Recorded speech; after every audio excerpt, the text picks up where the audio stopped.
राष्ट्रपति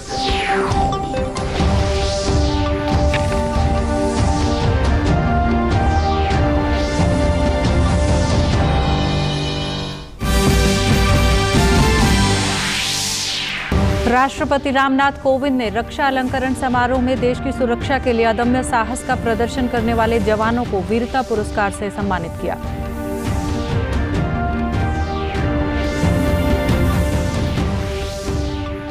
मुख्यमंत्री मनोहर लाल ने कहा, कृषि कानूनों को वापस लेने के निर्णय के बाद अब किसानों को भी आंदोलन जारी रखने का नैतिक अधिकार नहीं है।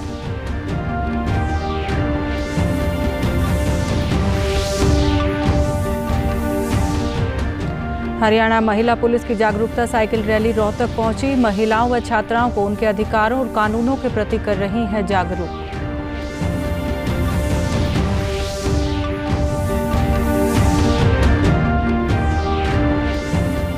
और खेल राज्य मंत्री संदीप सिंह ने कुरुक्षेत्र में ओलंपिक्स में स्वर्ण पदक विजेता नीरज चोपड़ा को किया सम्मानित। कहा, प्रदेश में खिलाड़ियों को दी जा रही हैं विशेष सुविधाएं।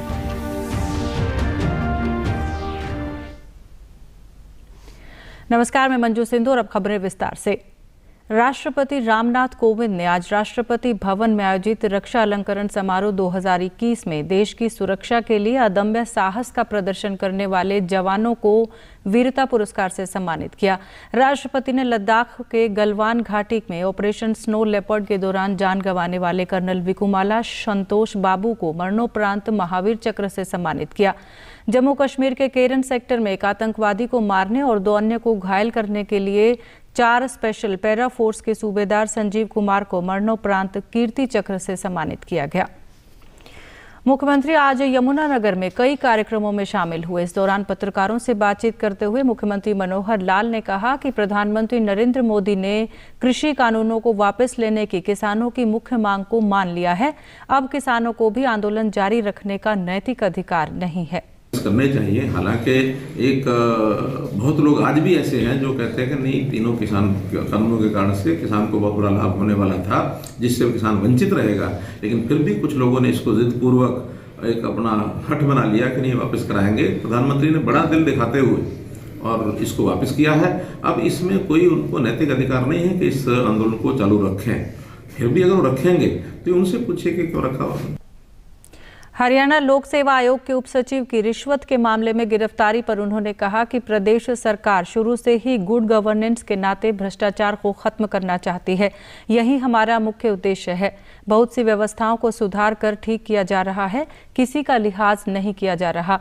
उन्होंने कहा कि खर्ची पर्ची नहीं चलेगी, ये गिरफ्तारी उसी का एक हिस्सा है।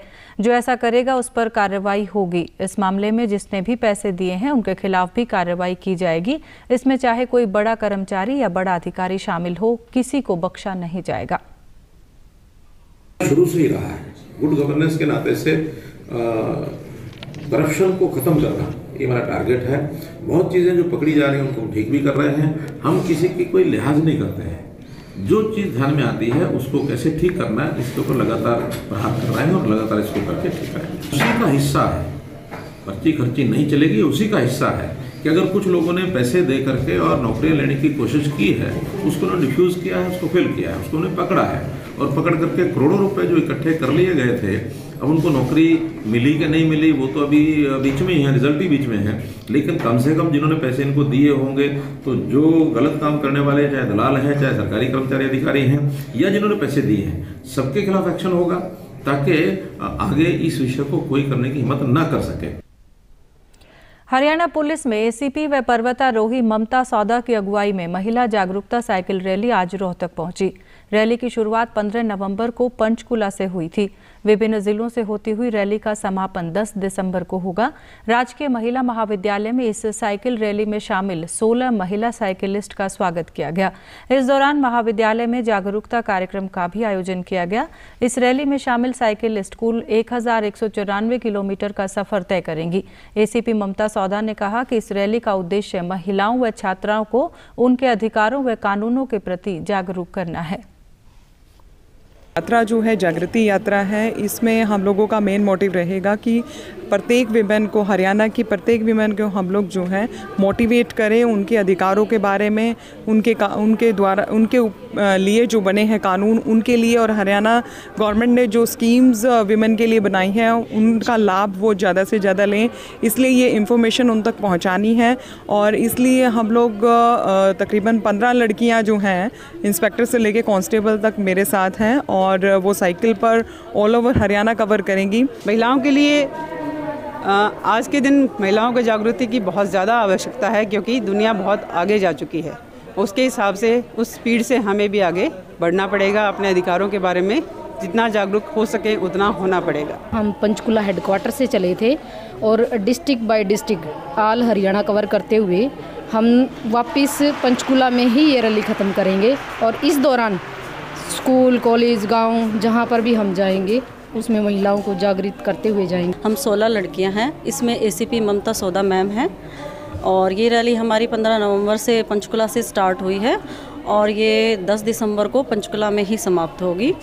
1194 किलोमीटर का हमारा ये सफ़र रहेगा, जो हम हर ज़िले में हर जगह जाएंगे, डिस्ट्रिक्ट टू डिस्ट्रिक्ट। किसी भी प्रकार की कोई दिक्कत है या फिर उसको कोई भी प्रॉब्लम होती है, जैसे कि वो कॉलेज से जा रही है और उसके साथ कोई भी मिस हैपनिंग होती है, तो वो एक नंबर है हमारा 1091, और उस पर वो कॉल कर सकती है और उससे वो महिला थाने में जाके शिकायत दर्ज कर सकती है। कुरुक्षेत्र में आज ओलंपिक स्वर्ण पदक विजेता नीरज चोपड़ा के सम्मान में अभिनंदन समारोह का आयोजन किया गया। इस अवसर पर खेल राज्य मंत्री संदीप सिंह ने कहा कि एक वक्त था जब खिलाड़ियों को उचित सुविधाएं नहीं मिल पाती थी, जिसके कारण वो अपना बेहतर प्रदर्शन नहीं कर पाते थे। आज अन्य प्रदेशों की तुलना में हरियाणा में खेल और खिलाड़ियों पर काफी ध्यान दिया जा रहा है। उन्होंने कहा कि यही वजह है कि पूरे विश्व में प्रदेश के खिलाड़ियों ने अपनी विशेष पहचान कायम की है व देश और प्रदेश का नाम रोशन किया है।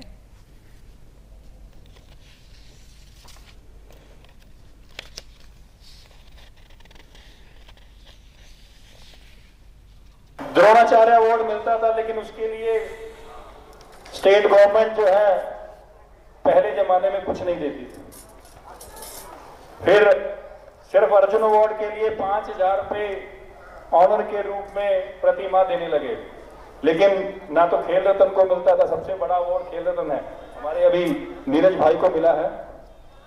तो उसके लिए स्टेट ने, चाहे वो खेल रत्न हो, द्रोणाचार्य हो, अर्जुन अवार्ड हो, ध्यानचंद अवार्ड हो, 20,000 रुपये प्रति माह पेंशन के रूप में लगा दिए हैं। डॉक्टर भीमराव अंबेडकर राजकीय महाविद्यालय पलवल में अंतर जिला विज्ञान प्रदर्शनी का आयोजन किया गया। विज्ञान प्रदर्शनी का शुभारंभ अतिरिक्त उपायुक्त उत्तम सिंह ने किया। अतिरिक्त उपायुक्त ने कहा कि प्रदर्शनी में पलवल, नूंह और फरीदाबाद जिले के विद्यार्थियों ने विभिन्न प्रोजेक्ट पर मॉडल प्रदर्शित किए। विद्यार्थियों ने अपने मॉडल के माध्यम से जीवन में होने वाले बदलावों व भविष्य की जरूरतों को दर्शाया। उन्होंने बताया कि इस प्रदर्शनी का मुख्य उद्देश्य विद्यार्थियों में विज्ञान के प्रति जागरूकता पैदा करना है। विजेता विद्यार्थी राज्य स्तरीय विज्ञान प्रदर्शनी में भाग लेंगे। एग्जीबिशन जो इंटर डिस्ट्रिक्ट, जिसमें 3 जिले हैं, फरीदाबाद, पलवल और नूंह। इनके यहाँ पे अलग अलग थीम पे 7 सब्जेक्ट पे बच्चों ने अपने प्रोजेक्ट्स बनाए हैं और मॉडल्स बनाए हैं, जो कि एक्सप्लेन कर रहे हैं। इनके लिए हमारे पास अदर डिस्ट्रिक्ट से जजेस आए हैं, जो कि इन मॉडल्स को इवेलुएट करेंगे। और डेफिनेटली ये एक ऐसा प्रोजेक्ट है, ऐसा प्रोग्राम है जो कि बच्चों में साइंटिफिक टेम्परामेंट है, साइंटिफिक टेम्पर को डेवलप करता है। कॉलेज के प्रधानाचार्य बाबूलाल शर्मा ने बताया कि विद्यार्थियों ने विभिन्न मॉडल प्रस्तुत कर अपनी रचनात्मकता का परिचय दिया है। कर पाते हैं कि वो कितने हद तक वो सक्षम हैं कि साइंटिफिक अप्रोच को प्रैक्टिकल लाइफ में उतारने के लिए। और इन मॉडल्स के माध्यम से वो ये संदेश भी देते हैं बच्चे कि भाई जैसे ग्लोबल वार्मिंग का टॉपिक है कि इसमें किस तरीके से हम इस पर कंट्रोल कर सकते हैं, पर्यावरण जो प्रदूषण हो रहा है उसको किस तरीके से कंट्रोल कर सकते हैं। प्रतिभागियों ने बताया कि प्रदर्शनी में मॉडल के माध्यम से लोगों को कोरोना संक्रमण के बारे में भी जागरूक किया गया है। जियोग्राफी से रिलेटेड एक मॉडल तैयार किया है, जिसका मॉडल का नाम है कि किस प्रकार से रिमोट सेंसिंग और GIS के माध्यम से हम कोरोना को कैसे रोक सकते हैं। उसका सबसे बड़ा मेन उद्देश्य है कि लोग कोरोना वायरस के प्रति अभी सचेत नहीं है, लोग अभी जागरूक नहीं है, इसे मजाक में लिया जा रहा है, लेकिन अब अभी भी ये रुक नहीं रहा है। तो हमारा सबसे जो मेन पर्पज़ है कि लोगों को इसके प्रति जागरूक करना है।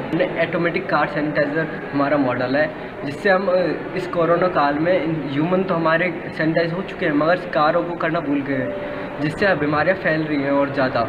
इसको हम बिल्कुल ख़त्म तो नहीं कर सकते पर रोक सकते हैं, इसीलिए हमारा मॉडल है ऑटोमेटिक कार सैनिटाइज।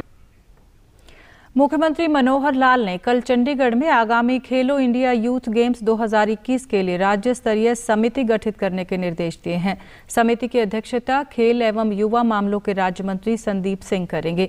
ये समिति 5 से 14 फरवरी 2022 के बीच पंचकुला, अंबाला, शाहबाद, चंडीगढ़ और दिल्ली में होने वाले खेलों के लिए आवास, खानपान, परिवहन, समारोहों, आयोजन दिवसों और खेल उपकरणों की खरीद के संबंध में 25 खेल व्यवस्थाओं की निगरानी करेगी। मुख्यमंत्री ने संबंधित अधिकारियों को खेल के बुनियादी ढांचे को मजबूत और सुव्यवस्थित करने के भी निर्देश दिए। मुख्यमंत्री ने बताया कि कार्यक्रम का थीम सॉन्ग तैयार कर लिया गया है। मुख्यमंत्री ने खेल की निगरानी की जिम्मेदारी जिला खेल एवं युवा मामलों के अधिकारियों को देने और खेल के बुनियादी ढांचे को बढ़ाने एवं निकट भविष्य में खेल विभाग में इंजीनियरिंग विंग स्थापित करने की संभावनाओं का पता लगाने के भी निर्देश दिए। मुख्यमंत्री मनोहर लाल ने भारत में इजरायल के राजदूत नाओर गिलोन से कल मुलाकात की। इस दौरान उन्होंने कृषि क्षेत्र में हरियाणा के साथ मौजूदा निवेश समझौतों के अलावा अनुसंधान, शिक्षा, स्वास्थ्य सेवाओं, एरोनॉटिक्स क्षेत्रों में और मजबूती व सहयोग की संभावनाओं पर चर्चा की। बैठक के दौरान नाओर गिलोन ने राज्य में विभिन्न स्थानों पर 4 उत्कृष्टता केंद्रों के सफलतापूर्वक संचालन के लिए प्रदेश की सराहना की। उन्होंने कहा कि भविष्य में भी इजरायल देश के विभिन्न राज्यों में ऐसी कई परियोजनाएं स्थापित करेगा और इसमें अधिकतर परियोजनाएं हरियाणा में होंगी, क्योंकि यहाँ की जमीन की उत्पादन क्षमता, दक्षता व वातावरण परिस्थितियों के अनुकूल है। उन्होंने कहा कि भारत में इजरायल द्वारा किए गए कुल 80% निवेश में से लगभग 50% निवेश प्रदेश में किया गया है। अब इजरायल का लक्ष्य हरियाणा में कृषि के अलावा अन्य क्षेत्रों में निवेश की अधिक संभावनाएं तलाशना है। उन्होंने कहा कि अब हम प्रदेश में सेंटर ऑफ एक्सीलेंस के बाद विलेज ऑफ एक्सीलेंस की अवधारणा की ओर बढ़ रहे हैं। फतेहाबाद निवासी नेहा का पौधारोपण में इंडिया बुक ऑफ रिकॉर्ड और एशिया बुक ऑफ रिकॉर्ड में नाम दर्ज हुआ है। दोनों संस्थानों ने नेहा को प्रमाण पत्र और पदक देकर सम्मानित किया है। नेहा ने बताया कि उसने 5 मिनट में 53 पौधे लगाए। पौधारोपण व उनकी देखभाल की वीडियो बनाकर इंडिया बुक ऑफ रिकॉर्ड व एशिया बुक ऑफ रिकॉर्ड को भेजा। दस्तावेज भेजने के कुछ दिन बाद उनके पास दोनों संस्थानों से संदेश मिला कि उन्होंने 5 मिनट में 53 पौधे लगाकर एक नया रिकॉर्ड कायम किया है। पॉल्यूशन बहुत ज़्यादा इंक्रीज़ हो रहा है, तो और नेचर को कंजर्व करना चाहिए, ज़्यादा से ज़्यादा पौधे लगाने चाहिए। उस चीज़ को देखते हुए कि मैं मेरी समाज के लिए कुछ कर सकती हूँ, तो उस चीज़ के लिए मैंने ये पौधे लगाए हैं। 5 मिनट में 53 पौधे मैंने लगाए हैं।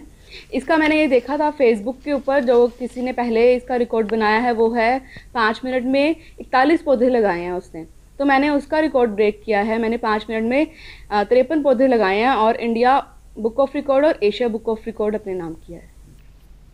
जिला वन एवं पर्यावरण अधिकारी राजेश कुमार ने कहा कि ये प्रदेश के लिए गौरव की बात है। प्रत्येक नागरिक को पर्यावरण को बचाने के लिए अधिक से अधिक पौधे लगाने चाहिए। पर्यावरण अधिकारी ने बताया कि उनका विभाग नेहा को इसके लिए सम्मानित करेगा।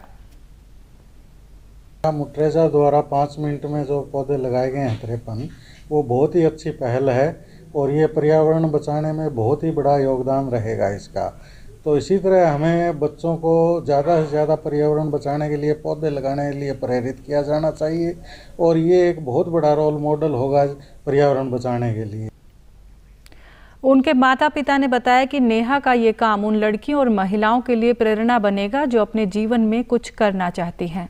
मेरी बेटी ने नाम रोशन किया है, हमारे को बहुत अच्छा लग रहा है, बहुत खुशी है घर के अंदर। और मैं ये चाहता हूँ मेरी बेटी आगे ये काम करती रहे, हमारा नाम रोशन। खुशी हो रही है कि मेरी बेटी ने छोटी सी उम्र में ही इतना बड़ा काम कर दिया। बहुत खुश हूँ मैं, हमारे घर में खुशी का माहौल छाया हुआ है। डीडी न्यूज़ हरियाणा पर देश और प्रदेश से जुड़ी खबरों को विस्तार से जानने के लिए आप हमारे साथ फेसबुक, ट्विटर और यूट्यूब के माध्यम से भी जुड़ सकते हैं। हमसे जुड़ने के लिए आप हमारे सोशल मीडिया हैंडल को भी फॉलो कर सकते हैं। अब आप अपने मोबाइल फ़ोन से QR कोड स्कैन कर हमारे यूट्यूब चैनल पर सीधे पहुंच सकते हैं। भारत कोविड-19 के खिलाफ लड़ाई को मजबूत करने के लिए दुनिया का सबसे बड़ा टीकाकरण अभियान चला रहा है। केंद्रीय स्वास्थ्य और परिवार कल्याण मंत्रालय के मुताबिक राष्ट्रव्यापी टीकाकरण अभियान के तहत देश में अब तक कोविड रोधी टीकों की 117 करोड़ 63 लाख से अधिक खुराक दी जा चुकी हैं। वहीं पिछले 24 घंटों में कोविड के 7,000 से अधिक नए मामले सामने आए हैं और 12,000 से अधिक मरीज स्वस्थ हुए हैं। इससे स्वस्थ होने की दर बढ़कर 98.32% हो गई है। प्रदेश में भी कोरोना टीकाकरण का कार्य सुचारू रूप से चल रहा है। प्रदेश में अब तक कोरोना रोधी टीके की 2,76,93,000 से अधिक खुराक दी जा चुकी है। कोविड से 7,61,000 से अधिक लोग स्वस्थ हो चुके हैं, जबकि 115 मामले सक्रिय हैं। अंत में इस बुलेटिन के मुख्य समाचार एक बार फिर। राष्ट्रपति रामनाथ कोविंद ने रक्षा अलंकरण समारोह में देश की सुरक्षा के लिए अदम्य साहस का प्रदर्शन करने वाले जवानों को वीरता पुरस्कार से किया सम्मानित।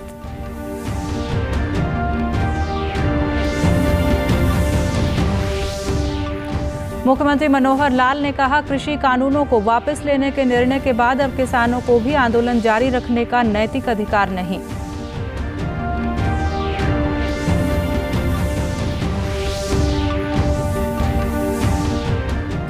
हरियाणा महिला पुलिस की जागरूकता साइकिल रैली रोहतक पहुंची। महिलाओं व छात्राओं को उनके अधिकारों और कानूनों के प्रति कर रही हैं जागरूक।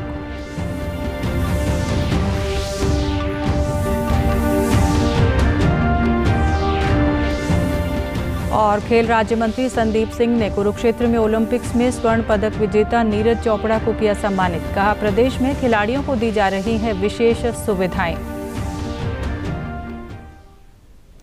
सभी दर्शकों से अपील है कि आप जब भी घर से बाहर निकलें तब मास्क जरूर पहनें, 2 गज की दूरी बनाए रखें और एक नियमित अंतराल पर अपने हाथ धोते रहें। और अगर आप पात्र हैं तो टीकाकरण जरूर करवाएं, तभी आप कोरोना महामारी से बच सकते हैं। आज के बुलेटिन में बस इतना ही। नमस्कार।